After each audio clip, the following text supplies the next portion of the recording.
Every time I walk in here, I tell people about fulfillment. People always say I chase happiness or peace or a certain thing, but to me, those are still like feelings. It could go away based on something happening, but fulfillment never will. And the sense of fulfillment I get every time I walk in the door, no matter how I'm feeling, when I come in here, you get to see that you can accomplish something. This is something that's been needed sort of in our community for years, and so kind of got tired of waiting on somebody else to do it, so we decided to do it ourselves. It's all been about what can we do for the community, like what do they need, like how can we serve our people, how can we drive hope, how can we drive opportunity, how can we make a difference. But it definitely has been a process, and to be honest, a miraculous process to see us to go from a year ago just getting started to where we are now. Like it's amazing, simply amazing, and it's God. People see this and think, oh, y'all just got it all. No, bro, God still got his hand all the way in this, and he's still making it happen. He's still making it work for us, man. And so if you ever want to know if anybody you ask about, hey, when you and Coach Charles talk, what did he tell you about how it happened? The first thing they're like, he always just say it's God.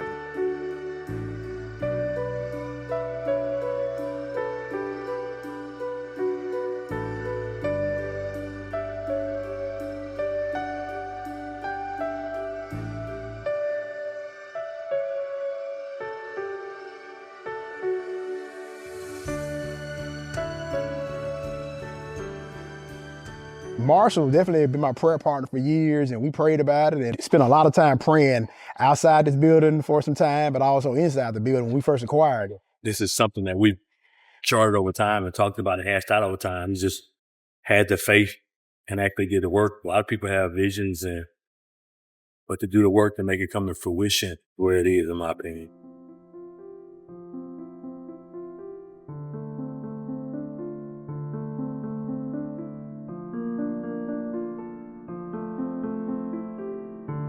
And so we started with 2 courts, but even when we put 2 courts here, we saw quite quickly that 2 courts was kind of too small for this building. So when I first came to the Arc, I think they had about 2 courts in here. They still had a bunch of furniture. They still had some things that were just around. We were in here every single day. When there was no heat, no air, when it was just, like I said, just couches and all types of stuff in here. We were here every day, like I said, cleaning up, doing something. Moving something around, fixing something. I say, if they want to say overnight is a couple of years, they say that. It seemed like it happens very fast, Cam. I remember moving desks and mattresses, so much other stuff in here because, it was a flea market. It seemed like that was a year ago until being open for a year now.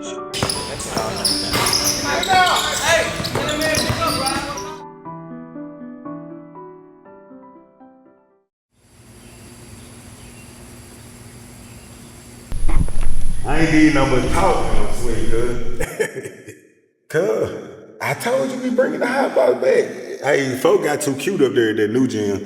We got AC, they was all up there. Coach, it don't feel good. Nah, bro, you know what? We going back to the old gym. Y'all getting soft. So we are at the New Horizon Child Care Center, which we are kind of sort of renaming right now, but this is our first gym that we started off with years ago. We were training at the New Horizon Christian Academy. Now we call it the I don't want to call it.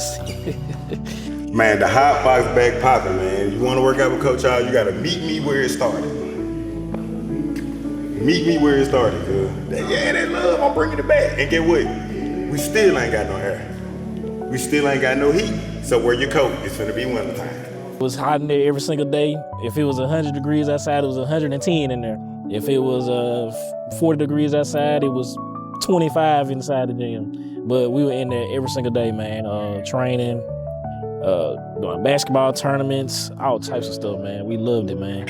I can't lie, when I pulled up in my old parking spot, I was smiling ear to ear because I was just thinking about, just reminiscing. And then when I walked in and kind of, heard it running in the middle of it, it kind of hit me just looking at it, looking at where it started and where we grown to, man. I miss this place sometimes, honestly.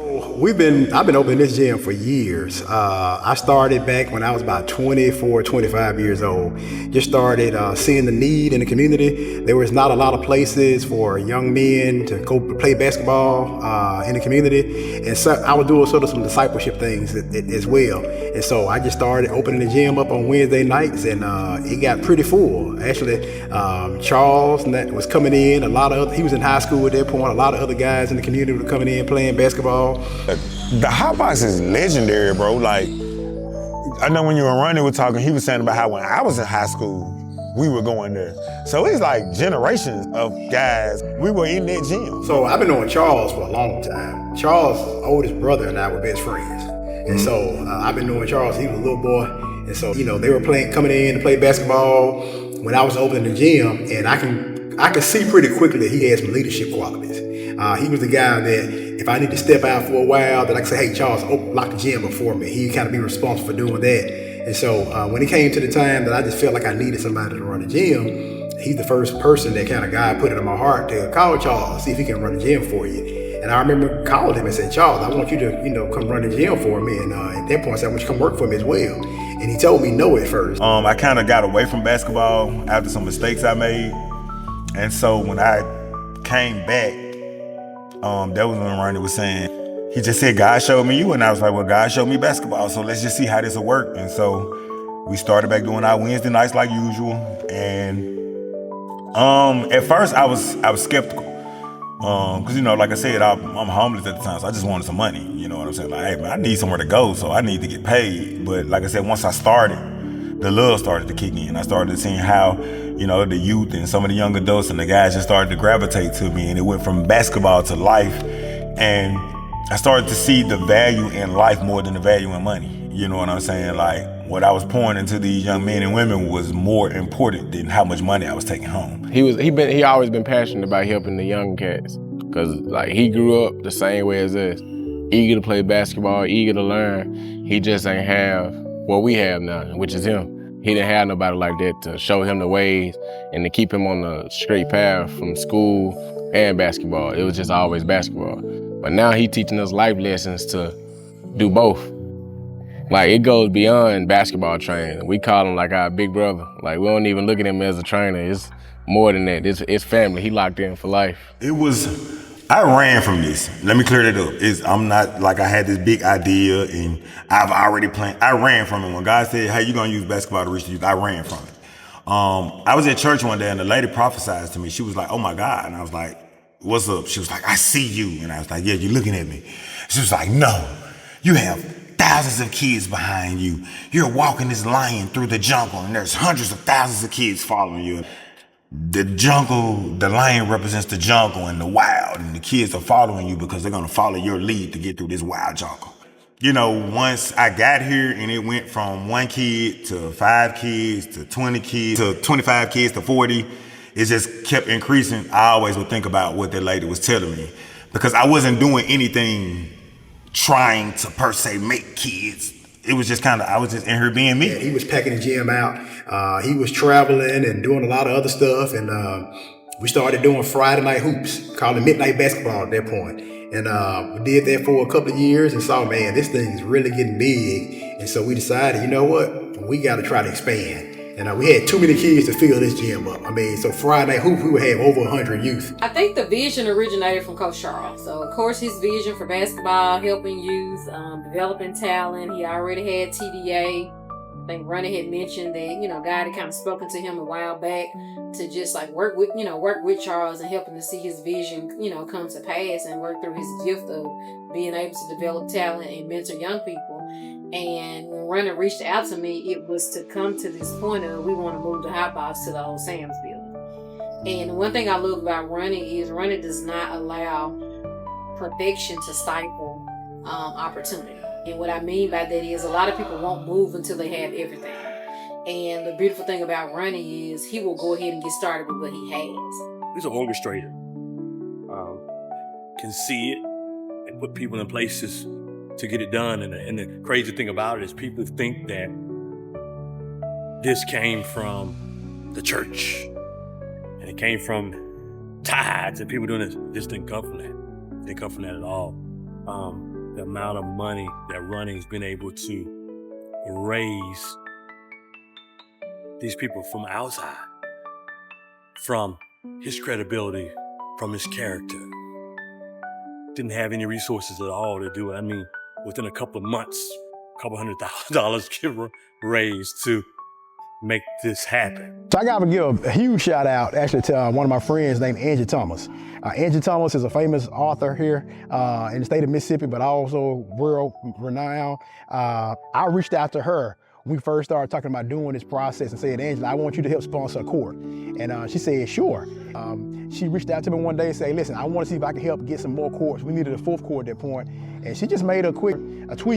I think Brianna Stewart saw it, Kyrie Irving saw it, and they both said, hey, listen, I want to be able to help. And that's how we got going. And so it was all kind of her connections through social media that made this happen. So without her, we wouldn't have had this place, is what it is now. Her and actually this good friend of mine named Ken Smith. Ken Smith has been the other person who's been helping us constantly about making things happen here. And so it's been to their help that we've got to this far. The most drastic impact I think that we've had has been on young men. Young adult men, because oftentimes when I walk in here, I'm going to see a court of young adult men playing basketball, and they are often playing for hours and hours and hours on end. If the kids in here, they're not just gonna come and leave. They're gonna be in here interacting with other kids, and as long as you keep the kids off the street and have something to do for them, that's more positive for the community. Because if you look around, it's a lot of young guys doing the killing. What if they was doing some extracurricular activity? When the Ark wasn't open and we used to sneak and open the Ark, we kept a lot of kids out of trouble. But when they found out and closed the Ark for like 2 months, 3 months, it was killers back to back. So the Ark very important, Jace. It's just amazing, really, especially when you drive down the street and you see a bunch of buildings that, are abandoned or some are torn down, but then you pull up to the Ark and it's just like, I don't know, mouth dropping. This is what I say that, it started small until it's grown to what we have now. And we continue to grow. I mean, we're here at this point now with 5 courts, but we're going to continue to grow even further from this to make this place as more we can make it can be. Because we feel like this is only, even though it's big to a lot of folks, this is still small in God's eyes. I'll be honest, we thought in year 1 we still only have 2 courts, because our goal was to have 3 by year 1. 3 by year 1. Nothing back there was supposed to be open by year 1. That was actually phase 2 that was supposed to start in the 2nd year. We were on phase 2 about 5 months into year 1. But that's all God again, because it's moving at God's speed. I mean, we'll be talking about something and then next thing we know, exactly how much we say, let's look that up and see how much it'll be. A month or so later, somebody just say, hey, I just felt like donating this. And it's like, hey, that's what we needed for this, so let's go ahead and get it. And so God still got his hand in it. It's been awesome. It's been great. Man, I mean, you within this time frame, just meeting the new people, meeting the need of this place. It's been everything that we planned on it being, you know what I'm saying? It's been safe, it's been secure, it's been a blessing to the community, it's been a blessing to people outside of the community, because we actually have, probably about 40% of our members and people who visit the place come from outside of the metropolitan area. And so it's really been great, Cam, and I'm excited to see what the future holds.